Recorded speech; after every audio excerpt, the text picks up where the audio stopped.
이 자리를 마련하신 주최 측과 수고하신 스태프 여러분들께 먼저 감사드립니다. 보니까 저 목차가 최종본이 아니네요. 참고하시고 지금 보시는 이것을 중심으로 말씀을 드리겠습니다.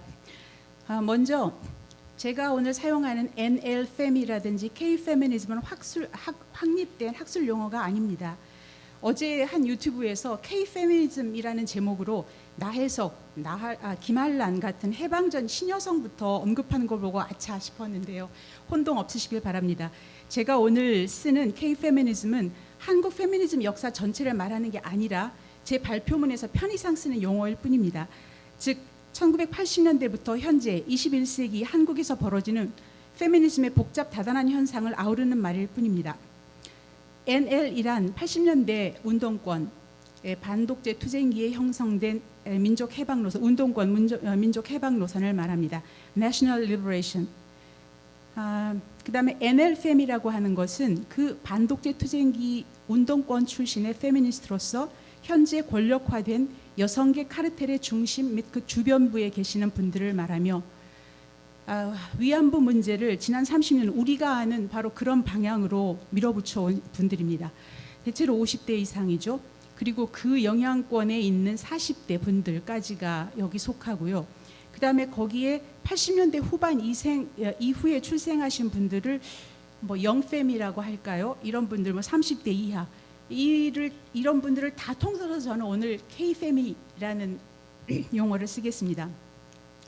NL을 모르고 오늘날 한국 정치, 사회, 문화를 이해하는 것은 불가능합니다.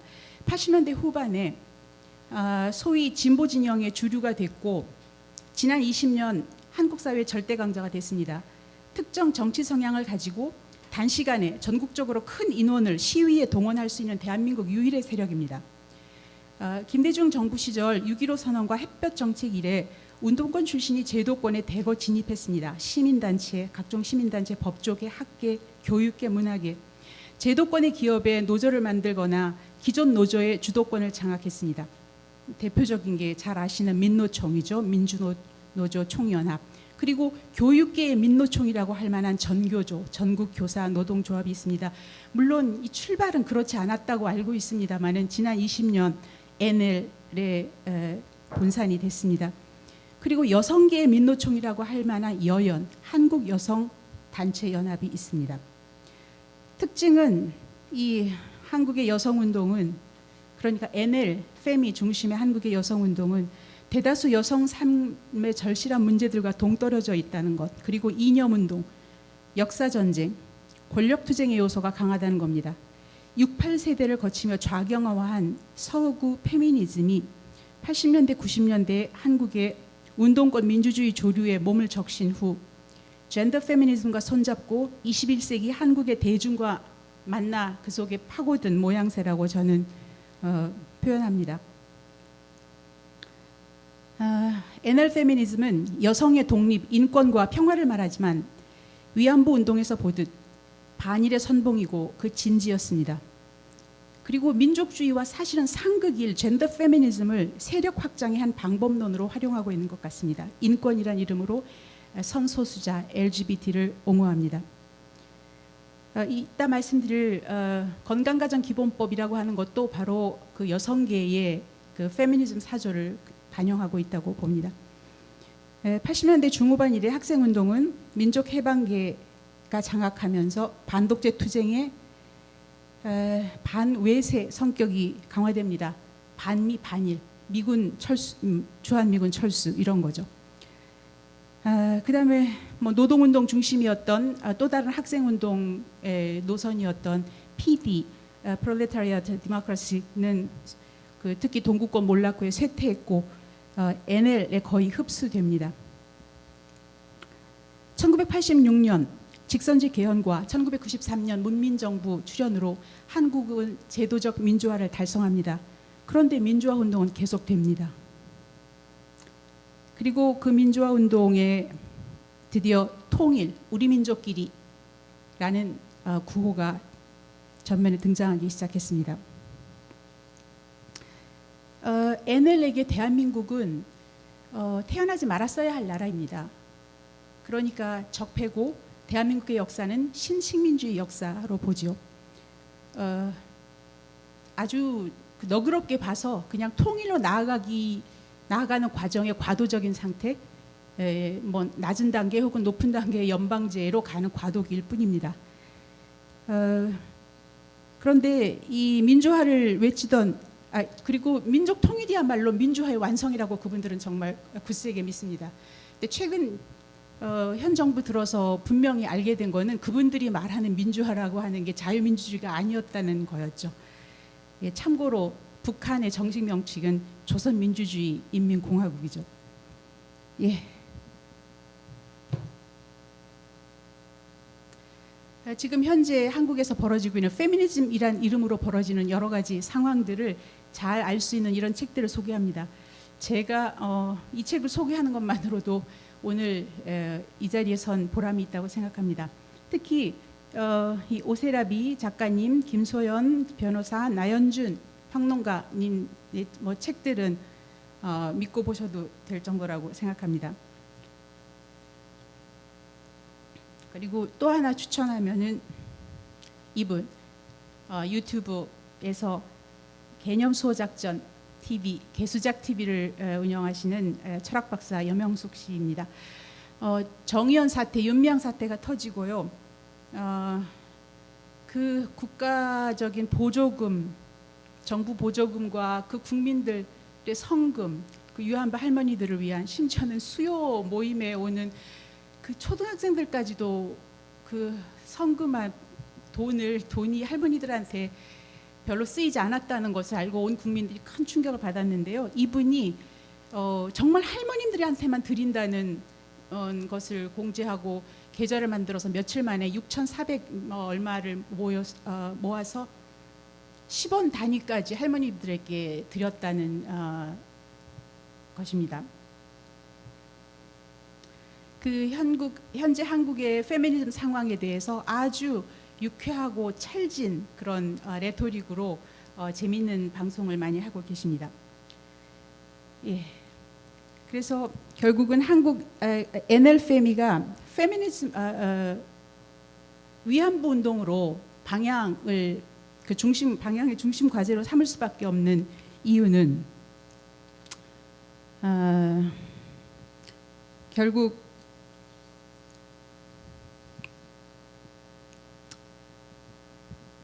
반외세로 나아가는 반미의 징검다리라고 할 수 있는 반일을 위해서 이것 이상의 소재가 없거든요. 위안부 운동이야말로 비극적 선정성과 투쟁성을 버무려 민족의 실현과 각성이라는 공동체적 상징성을 빚어냈고 성역화하는 데 성공했습니다. 그리고 우리나라에서 가장 폭발적이 강한 이슈가 됐습니다. 그 종족주의적인 민족주의와 페미니즘의 결합이야말로 그 논문 주석에 있습니다만은 종족주의라는 표현은 그 반일 종족주의 저자분들이 제시하신 개념입니다. 우리는 민족주의 하면은 기본적으로 이게 근대적인 개념이거든요. 그런데 우리나라에서 민족이라는 이름으로 벌어지는 많은 것들이 사실은 근대적이지 못하다는 거, 전 근대적인 상태의 그런 감성과 논리라는 것을 아주 사실에 기반해서 논증한 분들의 그 개념을 빌려온 겁니다. 저도 그런 의미에서 종족주의라는 말을 쓰고 싶어요. 그런 종족주의적 민족주의와 페미니즘의 결합이야말로 NLFM의 특수성이자 다른 나라에서 찾아보기 어려운 힘든 현상이라고 봅니다. 자, 위안부 특별법이 우리나라에 있는데요. 여기서 규정하는 정의에 따르면 일본군 위안부 피해자란 일제에 의하여 강제로 동원되어 성적 학대를 받으며 위안부 생활을 강요당한 피해자라고 되어 있는데 놀랍게도 여기에 부합하시는 분이 등록된 234명 중에 한 분도 안 계셨습니다. 다양한 경로로 본의 아니게 또는 취업 사기를 당해 위안부로 전락한 불행한 희생자들이 있을 뿐입니다. 일본에 의해 강제로 동원된 이게 바로 일본과의 그 갈등에서도 핵심 쟁점인데요. 이 증거는 당사자들 진술뿐이지만 핵심 내용이 오락가락하고 여러 번 바뀌어서 증거 능력, 역사 기록, 연구 자료로서의 가치를 상당히 상실한 상태입니다. 일본 정부가 요구하는 조건은 두 가지입니다. 일본 군경에 의해서 강제로 징집돼 일본군이 설치 관리하던 위안소에서 일했다는 증거입니다. 2번은 있지만 1번까지 충족되는 예는 발견되지 않았습니다.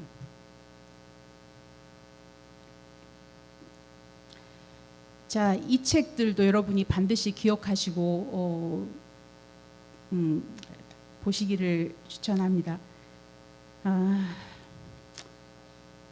그러니까 이 문제는 국가 권력과 민간 업주와 가부장적 사회가 가담한 범죄로서 그 시대 고유의 역사적 문화적 현상이기에 국가 범죄로만 접근할 수는 없다 하는 그런 입장입니다.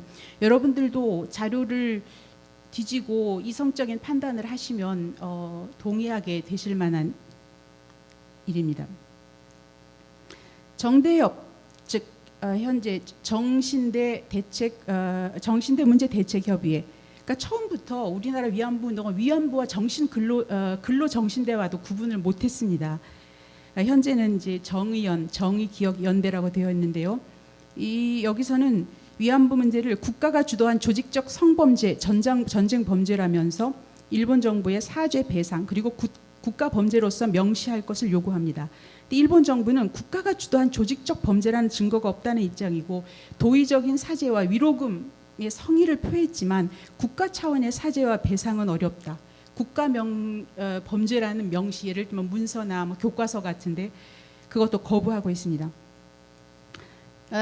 우리나라 여성계는 위안부 문제를 그 80년대 기생관광에서 그 출발을 찾고 있습니다.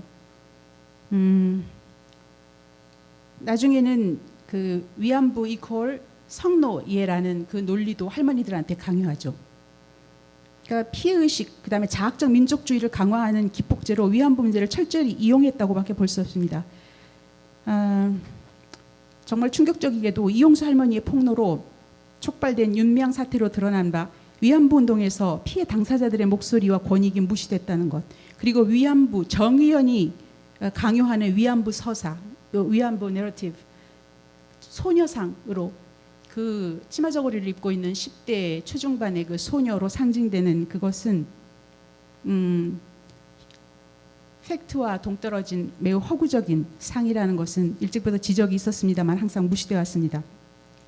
근데 이것에 반발하는 할머니들을 피해자 명단에서 삭제하고 언론과 국민적 관심의 테두리 밖으로 퇴출시켰습니다. 결국 모든 게 식민지 경험을 가장 비극적으로 재구성하는 특정한 정치적 욕망의 실현에 이용한 거죠. 즉 NL이 필요한 서사였다는 것입니다. 위안부 서사는. 피해자 중심주의하고는 애당초 거리가 멀었습니다. 매우 피해자 중심주의라는 말은 기만적인 표현입니다. 저는 식민지 조선의 가난과 무지, 전 근대적인 가족관계가 빚어낸 역사적 희생자들의 운명에 깊은 슬픔을 느낍니다. 그리고 희생자들을 정치 이념투쟁에 이용하고 고통을 준 것에 분노합니다. 그리고 더 빨리 깨닫지 못한 것을 뼈아프게 반성합니다. 비극의 역사를 유발한 일본 제국주의는 몇십 년 전에 지나갔지만, 그리고 지금 일본은 자유민주주의 국가로서 전혀 다른 국가입니다. 그런데 허구의 서사에 기반한 정치투쟁은 현재 진행형입니다. 역사의 허구를 벗어나 진실을 찾는 마음 자세가 절실히 필요합니다. 이 위안부 서사가 결과적으로 남성 혐오를 불러일으킨다는 측면도 저는 주목을 하고 싶은데요. 남성을 가해자 이미지로 낙인을 찍고, 그러다 보니까 젊은 남성 여성의 자연스러운 교류나 동반자 관계의 수립에 영향이 없을 수 없습니다. 그러니까 위안부 서사를 내면할수록 젊은 남녀의 연애나 결혼의 관습과 제도에 영향을 줄 수 있다고 봅니다. 그런 남성성의 대표격이 국가죠. 그러니까 국가도 혐오의 대상입니다. 시종일관 위안부 문제를 국가 범죄로 해석하려는 시도는 결국 남성 혐오의 무한 확대 재생산이고, 위안부 서사가 지속될수록 가정과 국가의 해체 동력이 될 것이라고 생각합니다. 그 연장선에 여성계의 수건 사업이었던 건강가족기본법 개정이 있습니다. 이 법률 안에는 NL패미의 목소리가 담뿍 반영되어 있습니다. 남은순 의원께서는 이거를 번번이 헌법과 상위법에 충돌해서 좌절됐음에도 이번 세 번째 내셨어요. 그리고 작년 9월 달 남인순 의원이 세 번째 그 발의를 하신 2개월 후에 정춘숙 같은 당 정춘숙 의원이 또 발의를 하셨습니다. 요지는 건강 가정을 삭제하는 거죠. 그러니까 건강 가정이라는 키워드를 퇴출합니다. 이게 건강한 가정이라는 말은 건강하지 않는 가정이라는 말을 유추하기 때문에 차별을 조장한다는 그런 주장입니다. 그리고 이름 자체를 건강가정기본법에서 가족정책기본법으로 바꾸려고 하는데요. 그러면서도 가족의 정의를 삭제했습니다. 가족의 정의를 삭제하면은요, 결국은 가족 개념이 확장됩니다. 뭐 대통령령으로 정하거나 향후 법률 개정에 의해서 추가되거나 해석론을 통해서 동성 커플 등 다양한 커플을 가족에 포함시키려는 의도라고 볼 수 있습니다. 그래서 기존 법률안에 법률 현행법에 있는 가정이라는 단어를 모두 가족으로 바꾸다 보니까 좀 웃지 못할 그런 어법도 등장을 합니다. 예를 들면 뭐 직장과 가정의 병립을 갖다 직장과 가족의 병립이라고 하든지, 예. 그다음에 차별 금지 규정을 신설했다는 것, 그다음에 가정의 사회적 기능을 삭제했다는 것, 혼인 출산에 관한 조항이라든지, 그다음에 이혼 방지, 가정 해체를 예방하는 그런 노력을 위한 조항이라든지가 삭제됐습니다. 결국 저는 K-FAMI의 아성이 여성계와 여성가족부라고 봅니다. 지금 이 K-FAMI의 현재 현장을 잘 전해주시는 책이 아까 앞에서 말씀드렸던 페미니즘 어떻게 괴물이 되었나, 그 책에 있는 김소연 변호사께서 실제로 지방 정부와 지방 사회에서 이거를 경험하시고 전하는 건데요. 이런 표현을 합니다.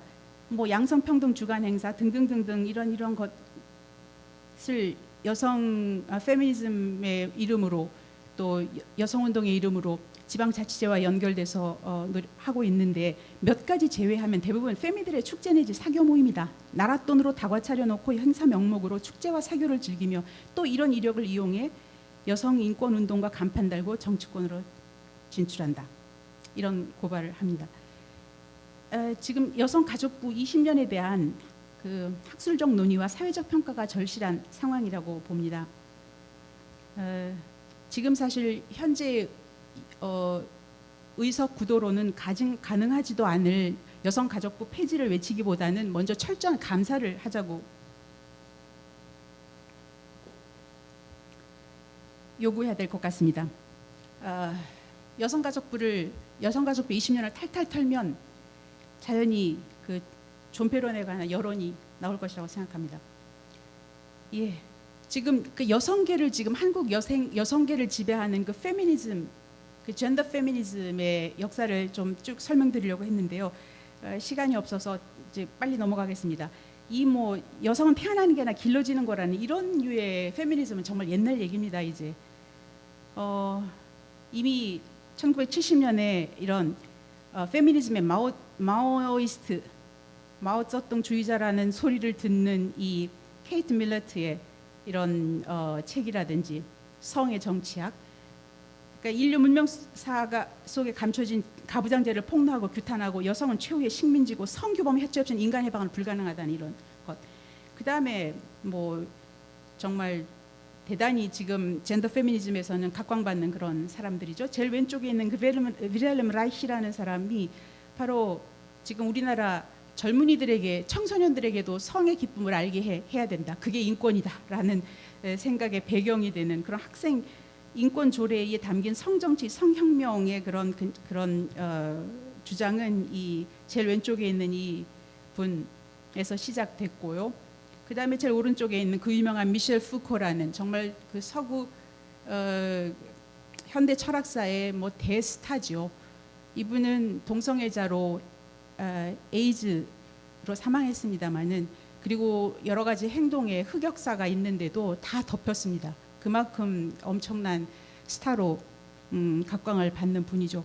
실제로 인문학이나 예술계에 그 지대한 영향을 미쳤습니다. 그 윌헬름 라이히는 말합니다.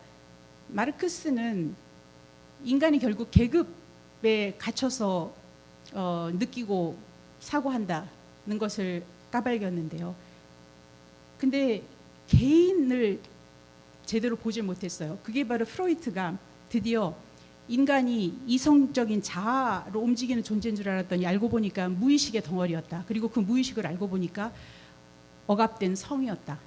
그런데 프로이트는 그 억압된 성을 계속 치료하는 명목으로 연구 과정에서 그 본인들에게 진술하게만 할 뿐 행동하게 하지 않았다는 것을 이 윌헬름 라이히는 비판합니다.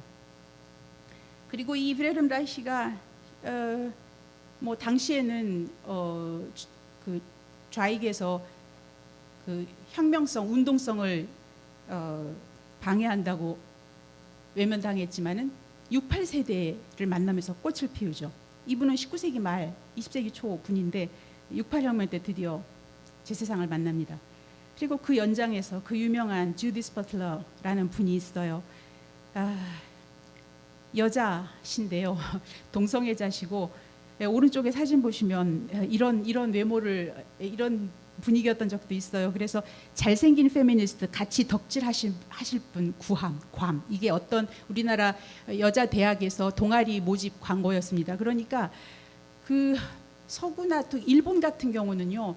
그 급진 페미니즘이 강단이나 저널리즘에서 어떤 그 연구되진 적은 있지만 이렇게 대중적인 그 고양과 파장을 일으킨 적은 없습니다. 우리나라가 매우 정말 특이해요. 자, 주디스 버틀러는 뭐냐 하면은 뭐 남녀 그러니까 성 구별 자체가 그게 결국은 다 권력 담론이었다. 예, 남녀의 구분 자체를 거부합니다. 자, 이런 상황에서 드디어 프랑스에서는 2014년이었을 거예요. 프랑스의 자살이라는 유명한 책이 나와서 그 우리나라에서는 별로 그 아직 번역도 안 돼 있고 주목받지 못했는데 프랑스 지식인들에게는 참 굉장한 그 감명을 불러일으켰다고 합니다. 프랑스에 몰락한 68혁명에서 시작되었다. 조목조목 지금 현재 프랑스에서 벌어지는 그러니까 인권이라는 이름으로 이민자 그다음에 동성애 이런 거에서 관대했던 사회가 지금 어떻게 되어 있나를 고발하고 있습니다. 자, 이 책도 정말 중요하니까 이 책은 강력 추천 정도가 아니라 간곡히 드리고 권하고 싶은 책입니다. 교회 해체와 젠더 이데올로기. 그다음에 유튜브에서 페미니즘 그다음 이정훈 교수가 필요해요. 다른 유튜브도 계시기 때문에 이정훈 교수로 검색하시면 정말 유익한 그 많은 관련 영상들을 찾을 수가 있습니다. 예.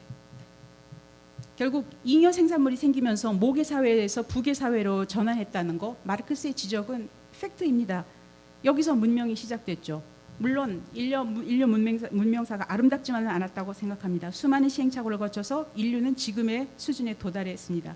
창조 질서의 기본인 남녀를 비롯해서 선악, 시비, 계급 그 완전히 혼돈 상태에서는 이런 것을 구분하는 게 문명의 증거였습니다. 근데 그것도 인간을 억압하는 그런 메커니즘으로 작용을 한 끝에 정점을 찍고 근대 이래 합리적으로 해체를 거듭해왔습니다. 신분적 계급은 타파됐고 과거 그 어느 때보다 우리는 남녀 평등을 누립니다. 물론 아직 완전치는 않고 충분히 그렇지 못한 지역도 있습니다. 과제지요, 앞으로의 과제. 그리고 선악이나 시비는 그 어느 때보다 합리적 근거로 판단하고 공감대를 이루어가는 시대를 살고 있습니다. 그런 의미에서 인류의 지난 문명사를 부정하는 젠더 이데올로기는 저는 반문명적이라고 생각합니다. 빈부격차가 싫다고 사유재산제를 폐지하는 게 답이 아니듯이 남녀 관계성이 불편하다고 성별을 부정한다는 건 인간 존엄성에 대한 불가역적인 퇴보일 뿐이라고 생각합니다.